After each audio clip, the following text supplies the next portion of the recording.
Bible చెప్తుంది. పాపం వలన వచ్చు జీతము మరణము అని. మరణించిన వ్యక్తి కుటుంబా నుండి విడిపోతున్నాడు, వదిలిపెట్టిపోతున్నాడు.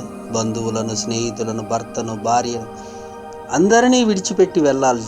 కాబట్టి మరణము అనగా ఒకరితో ఉన్న బంధము తెగిపోవుట.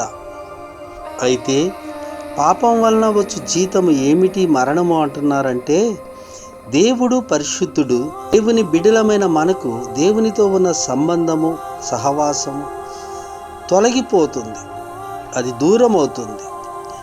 పాపమును ఆసులమై దేవుని ప్రేమను, దేవుని సహవాసాన్ని కోల్పోతున్నాం. కనుకనే దేవుని సన్నిధిని దూరం అవ్వటమే మరణము.